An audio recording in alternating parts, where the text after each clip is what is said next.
Hello everyone, today my topic of presentation is Hurricane Harvey links to ocean heat content and climate adaptation. Introduction. First, what is Hurricane Harvey?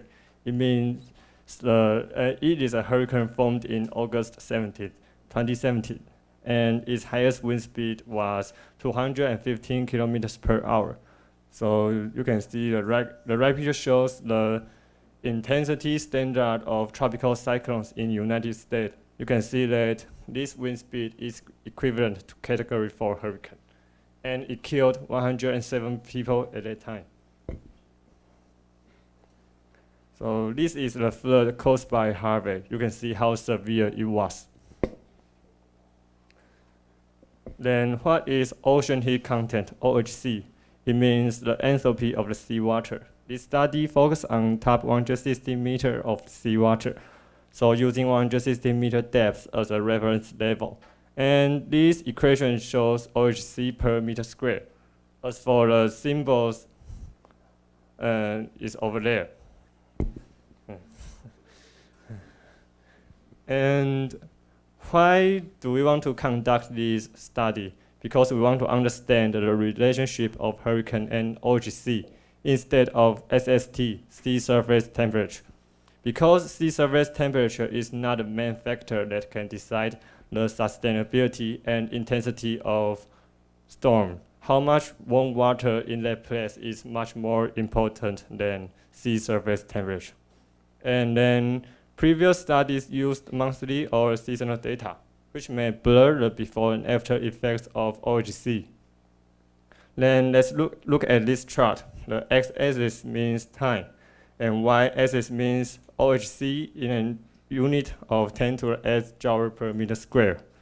So this is the OHC anomaly during, no, it's not anomaly, it's OHC, yeah. And we noticed that Harvey occurred in an area with record high OHC in the Gulf. It's over there. And data and method. So how do we conduct this study? First, we focus on OHC for the upper 160 meter in Gulf of Mexico over this area. And this area is over there, and we call it box. As for the meaning of the color, I will introduce to you later. And then we calculate OHC change before and after Harvey by 1st to 20th August and 1st to 20th September. And we also inspect precipitation and type of atmospheric radiation in order to prove that OHC lost provide a huge energy to Hurricane Harvey. For these two indexes, we use in situ Argo ocean observations and NOAA satellite data. And precipitation, we use IMERG, integrated multi-satellite retrievals for global precipitation measurement, and GPCP, global precipitation climatology product. As for type of atmospheric radiation, because of the limitation of time, so I will skip this topic. Result, and so from Argos data, we noticed that from 1st to 20th August to 1st to 20th September, the OHC was reduced by Harvey by about 5.93 multiplied 10 to the 20th joule within the box. So let's see this picture. It means the OHC anomaly during this time period. And the meaning of the color is OHC change in a unit of 10 to the 8 joule per meter square.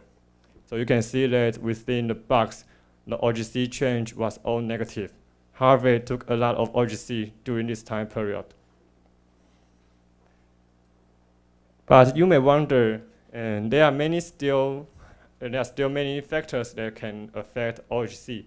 How can I make sure that 5.93 multiplied 10 to the 20th joule was all absorbed by Harvey? First, Hurricane Katia. It is a small hurricane occurred in the south of the box, and this is its track. By calculation, we know that OHC decrease is about 1.32 multiplied 10 to the 20th jar within 20 to 22.5 north latitude to 160 meter. Compared to 5.93 multiplied 10 to the 20th jar I have mentioned, it has a small influence. And El Nino, and according to the other one's observation, it caused a very weak OHC increase. So it also has a small influence. We can neglect it.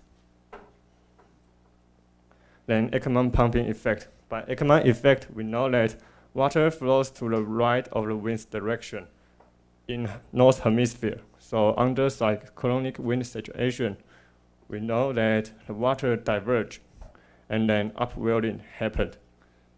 It may create an upwelling to cool the seawater, but there must be downwelling to increase OHC in nearby area. So it also has had a small influence. So let's analyze the rainfall. And the uncertainty in rainfall estimation is IMERG early have higher precipitation estimation over ocean, and its final product have higher precipitation estimation over land. Then let's see this chart.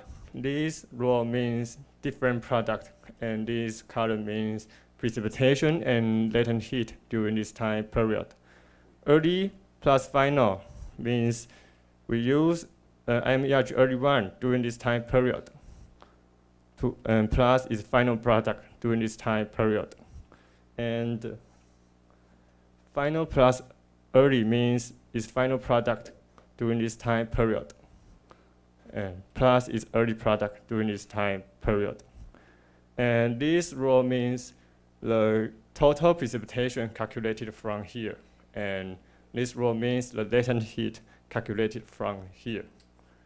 So we notice that early plus final has an excellent match to OHC loss, which was 5.93 multiplied 10 to the 20th jar. You can see that these two values are quite close. They have a great match. But you may wonder how to calculate the energy by rainfall. The answer is by this equation. Q means latent heat, and LV means heat of vaporization, and M means mass. So the meaning of the color is precipitation. So from this, we can calculate the total precipitation over the box, and then we can get the mass. So we can get the latent heat. And let's analyze the energy budget within ocean box.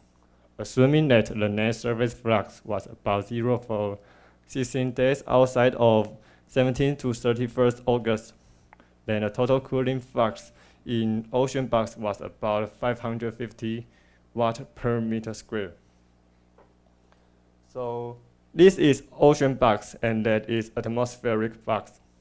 Total cooling flux in ocean box contain these 4 factors. And the meaning of this number is over there. So for example, the first one means radiation effects. If we want to calculate the latent heat effect, we have to use total cooling flux, which is 550 minus the other 3 factors. So we can get it's about 500 watt per meter square. Then, but the latent heat released by rainfall for area was about 421 watt per meter square, which was calculated from 6 multiplied 10 to the 20th jar in rainfall observation. You may wonder, why is it different than 500 watt per meter square we have calculated from ocean box? That's because some moisture was transported outside of the box through this way. So from ocean box, we can get that the most of the OHC loss was transformed into latent heat, which is a fuel of tropical cyclones. And discussion. According to the prediction from IPCC, the OHC in this area are projected to increase in the future. So in the future, the ocean condition may be more and more favorable for tropical cyclones to develop. And the natural disaster often affects low-income populations the most because they are more vulnerable when facing the natural disaster. And conclusions. First, the increase of global OHC gave Harvey more precipitation and stronger intensity, which was proved from a great measure of OHC lost and latent heat emitted by precipitation. And the connections between the rainfall latent heat and OHC loss represent a new approach for studying hurricanes. So we shouldn't only treat it as meteorological phenomenon. And then using only certain rainfall estimation is deficient, and they need to be improved from the different results of precipitation estimation product. We can get this point. And thanks for your attention. What will cause the OHC higher? It's more increased. What will cause it? You mean what is a factor that can make OHC higher? Yeah. Oh, there are many factors. So from this picture, we can see these 4 factors can affect the OHC. So if there are some some heat transported into the ocean, that will make the OHC more higher. Higher. But this is the out, not the in. Yeah, but because we calculate the net flow. So in this case, the net flow was negative, but in some cases, the net flow will be positive. So the heat will transport it inside the ocean. What is relationship between OHC and SST? OHC and SST. Oh, SST means sea surface temperature. So, and OHC means ocean heat content. And they are not very close because sea surface temperature only calculate the surface layer of seawater, and OHC calculate the total column of water. And there's a graph about, you talk about there's a greatest match between that line and that line. Can you explain? You mean this one? Oh. Yeah. And so, because you mean what is the meaning of? Like, how can you tell it's greatest match? Oh, because these two values are quite close. Compared to the other values, these values are quite close to 5.93 multiplied 10 to the 20th joule. We have calculated from OHC lost. Can you back to the factor? Back to what? Factor. Hurricane Katia. Oh, Hurricane Katia. Well, if the hurricane is in the Gulf of Mexico, will it keep absorbing the enthalpy of the seawater, or when it reach an intensity, it will maintain? Sorry, can you repeat again? Sorry. When it is in the Gulf of Mexico, will it keep absorbing the enthalpy of seawater? Yeah, it will keep absorb the enthalpy of seawater because enthalpy of seawater is the main fuel to tropical cyclones, tropical storms. So the hurricane gain its power from the enthalpy of seawater. So it will keep absorbing. It keep absorbing that to intensify itself or to maintain its intensity. And it can make the hurricane become stronger. The intensity of the hurricane becomes stronger. Okay, thank you. You have a picture that have a blue area and red area. Blue? You call it's a box. Oh, box. Okay. Okay. And this is okay. And can you explain again what is the blue area and red area? It's different. And I have to use this picture. And the color means the OHC change during this time period. So The blue one means is negative. Its anomaly is negative in a unit of 10 to the 8 joule per meter square. And the red one means is positive. The OHC change was positive. Can you explain again the relation between OHC and hurricane? Oh, and OHC is the enthalpy of seawater, so it means the heat content of the seawater. And a hurricane gains its power from the energy of ocean. So OHC may provide a huge energy to intensify the hurricane. So you mean the higher OHC means the higher possibility of the generation of hurricane? And it means it can make the environment for hurricane become more and more favorable. But the intensify of hurricane have still many other factors can affect the development of hurricane. This is the only one factor among these factors. In this figure, why there is a positive area? You mean why is this positive? Yes. Because we focus on this box and we want to inspect the relationship between OHC and Harvey within this box, so we didn't do any research about this area. I think Ricky gave I would say, a pretty professional talk. I thought that would be a talk for graduate students. It's the good thing is I was actually quite worried for him yesterday. I thought he chose a relatively difficult. I warned him at the beginning of the semester, but still, I think he did a good job. He has explained the topic quite clearly so that many of you can follow and ask in advanced question, not basic question, like what's this word mean and what that mean.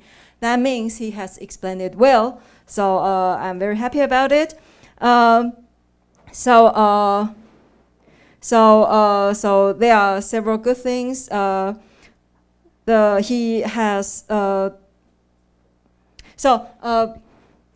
because since your talk is very nice, I will just point out what can be further improved. So following the QA session, I think some of the audience asked this question, and in fact, regarding these slides, I would say you can simply make it smaller because we are not really using the equation. So what would be really important is because you later said is you are not studying just SST. So I think instead of putting a large equation here, I would rather use the space and explain what's the difference between OHC and SST and why you use OHC. And then here I have a slide 18. All right. So actually, because that was actually my problem reading this paper, because he has different time slides, and I think when you were presenting this the results of this, you have said somewhere, probably not here, you have said somewhere it's actually a before, after minus before, right? It's after hurricane minus the OHC before the hurricane, right? Because these days they are very difficult to remember, and it's already difficult when I read the paper, and then when we are maybe 10 slides after, well, 8 slides after, I start to forget, what's this? What's this time period? What does that mean? So it's always good that you can tell us what the time periods represent. Is it during the hurricane, before the hurricane, or after the hurricane? Next time.